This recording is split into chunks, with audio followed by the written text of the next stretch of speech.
पिला माने आज आमे षष्ठ श्रेणी गणित पुस्तकर अभ्यास कार्य 5.3 करिवा।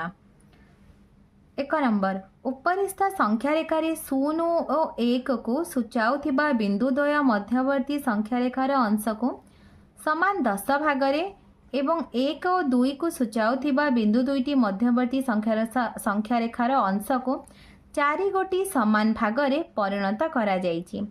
विभाजक बिंदु गुडी को ए बी सी आदि नाम दिया जायछि। केउं बिंदु द्वारा केउं संख्या सूचित ताहा निम्नरे लेख। पिला माने एठी देख 0 और 1 मध्यवर्ती संख्या रेखार अंश को समान 10 भागरे भाग करा जायछि। 1 और 2 मध्यवर्ती संख्या रेखार अंश गुडी को 4 गोटी समान भागरे परिणत करा जायछि। ए द्वारा सूचित संख्या तो ए 0 और 1 मझिर अछि या समान 10 भाग हेले ए को भाग रे अछि ना 1 भाग ताले आमे केते लिखिया 1 विभक्त 10। से पई सी द्वारा सूचित अंश सी देखो सी क्यों भाग रे अछि 1 2 3 तो 3 विभक्त 10 10 भागर 3 भाग। ई द्वारा सूचित संख्या ई 1 2 3 4 5 5 विभक्त 10। जी द्वारा सूचित अंश 1 2 3 4 5 6 7 7 विभक्त 10। आई द्वारा सूचित अंश 9 9 विभक्त 10। के द्वारा सूचित अंश एठी देख पिला माने 1 और 2 मझिरे थिबा संख्या रेखार अंश गुडी को 4 गोटी समान भाग रे भाग करा जायछि। ताले 4 गोटी समान भाग हेले के को भाग रे अछि 1 2 2 भाग रे अछि। एठी देखो 1 और 2 मझिरे अछि ताले 1 पूर्ण 2 विभक्त 4 1 पूर्ण 2 विभक्त 4। बी द्वारा सूचित अंश 2 विभक्त 10। डी द्वारा सूचित अंश 4 विभक्त 10। एफ द्वारा सूचित अंश 1 2 3 4 5 6 6 10 भागरु 6 भागरे अछि तो 6 विभक्त 10। एच द्वारा सूचित अंश 8 विभक्त 10। जे द्वारा सूचित अंश तो जे 1 और 2 मझिरे अछि 4 भागरु 1 भागरे अछि ताले 1 पूर्ण 1 विभक्त 4 1 पूर्ण 1 विभक्त 4। एल द्वारा सूचित अंश से परि 1 पूर्ण 3 विभक्त 4 1 पूर्ण 3 विभक्त 4। 2 नंबर निम्न संख्या गुडी को संख्या रेखा रे स्थापन कर। क नंबर 3 विभक्त 4 पिला माने एठी देखो 3 विभक्त 4 होछि हमर प्रकृत भग्न संख्या।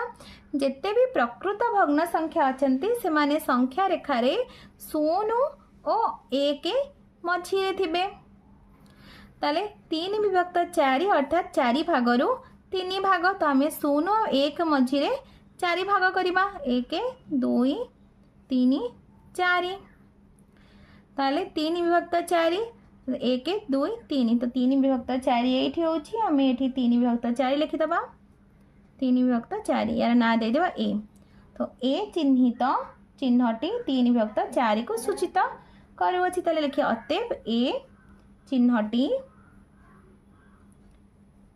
3 विभक्त 4 सूचित करूछि।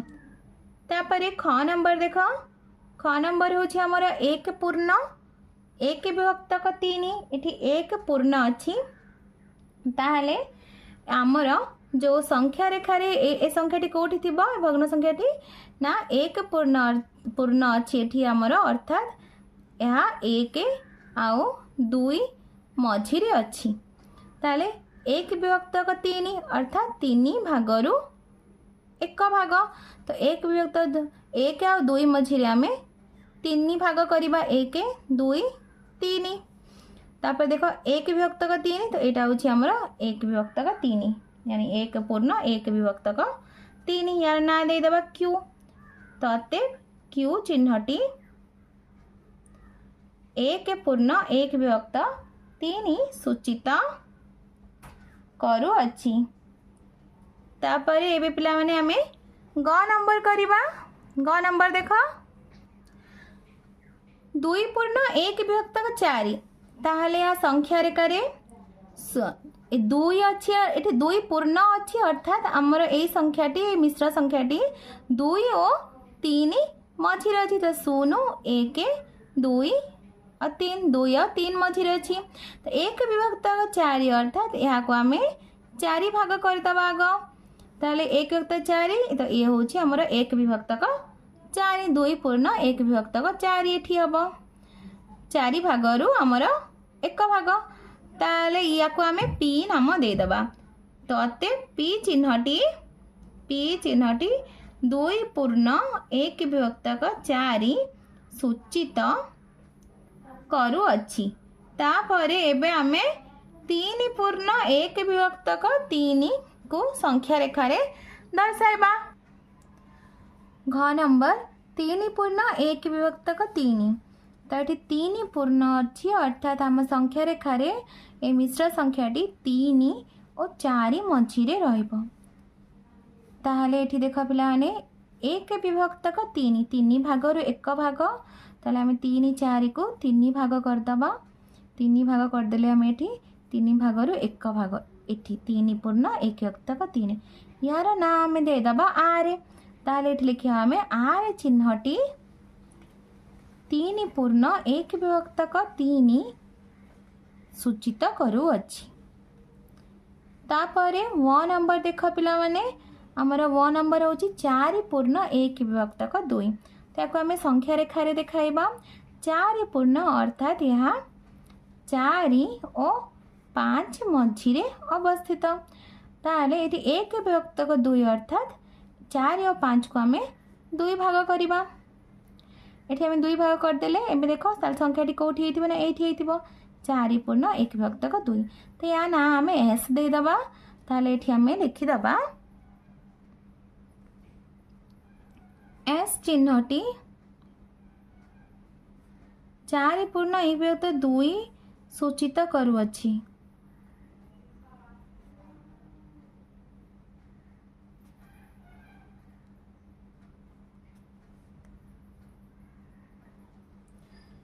तीन नंबर क संख्या रेखा उपरिस्थ क्यों दुईटी पाखापाखी पूर्ण संख्या मध्य समस्त प्रकृत भग्न संख्या अवस्थित। आमर समस्त प्रकृत भग्न संख्या शून्य और एक मझिरे अवस्थित।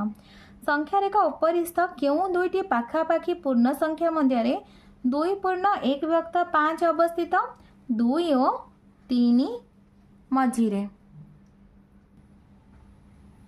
चारि नंबर क 15 विभक्त चारि को संख्या रेखारे दर्शाइबा लगी प्रथमे कौन करिया पड़िबो। आमको प्रथमे 15 विभक्त चारि को मिश्र संख्या रे परिणत करने को पड़िबो।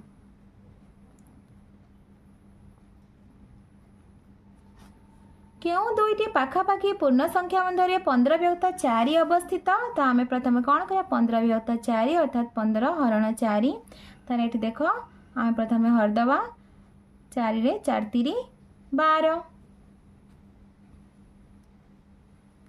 ताले याको जदि आमे मिश्र संख्या लिखिबा ताले देख हर जहाँ अच्छी सेया रहिबो भागफल गुणन हुए और भाग शेष जोग हुए। तीन पूर्ण तीन विभक्त चारि अर्थात एटी तीन पूर्ण अच्छी अर्थात आमर जो 15 विभक्त चारि से तीन और चारि पूर्ण संख्या मध्य रहिबो।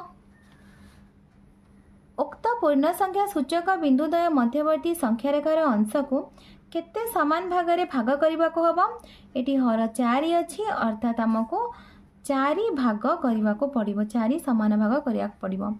15 विभक्त चारि को मिश्र संख्या रे परिणत करी या संख्या रेखारे दर्शाओ। ताले ये देख आम मिश्र संख्या रे परिणत कर देछे एबे आम या कौन करवा ना संख्या रेखारे दर्शाइबा। ताले ये देख पाने ये तीन पूर्ण अच्छी ताले आमर ये संख्याटी 3 और 4 मझिरे अवस्थित तो ये तीन विभक्त चारि अर्थात या चारि भाग हम समान चारि भाग 1 2 तीन चारि तो 3 विभक्तक 4 3 पूर्ण 3 विभक्त 4 एठी होछि हम एठी क्यू लिखिदबा। पिलाने तुमको वीडियोटी भल लगिले लाइक एंड सब्सक्राइब करिवो और निज संग पिला मानक सहित शेयर मध्य करिवो।